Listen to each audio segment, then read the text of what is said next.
Parisi.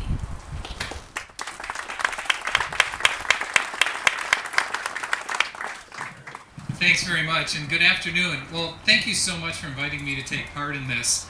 And I can't tell you how impressed I am with what Barnes is doing with their vision, and I have to say with Mark's approach. When I was chatting with Mark when I first got here, I was complimenting him on all the work that he's done and his vision and how well the company has done.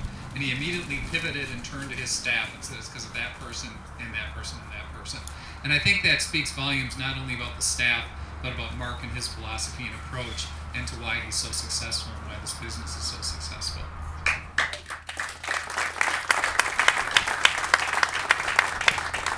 You know, it's so rewarding for Dane County to have a partner like Barnes to partner with. And it's so rewarding to look and see a company that has the foresight to position itself. Even now when gas prices are lower, we know that when it comes to oil and gas, what goes down will come up. And this company is going to be incredibly well positioned, not only to protect the environment, but economically also. In Dane County, we made a commitment in 2013 to convert our entire fleet, every vehicle that's possible to convert, to CNG by 2023. Today we have 60 vehicles that have been converted.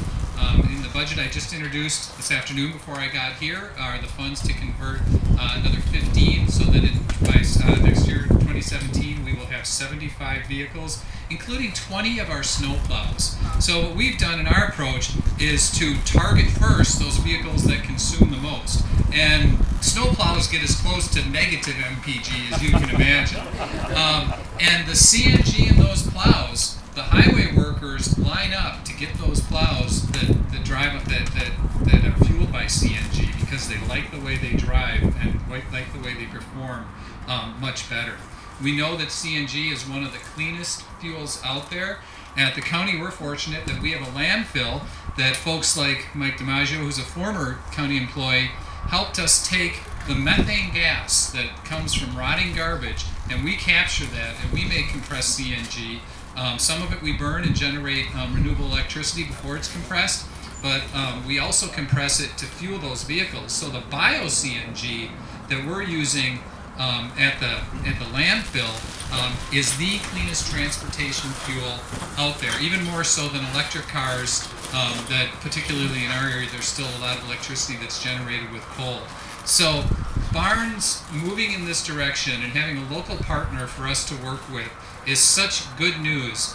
And you know, as Mark said, I think it was very insightful again that yes, we want a thriving local economy, we want to do well, but at the end of the day what really matters is the legacy we leave for our kids and our grandchildren and the planet that we leave for them. And the difference that this is making in that planet and what we're doing for our kids is certainly something that's underestimated. So thank you again for everything you're doing. So proud to be associated with Barnes, and thanks everyone for coming out today to celebrate.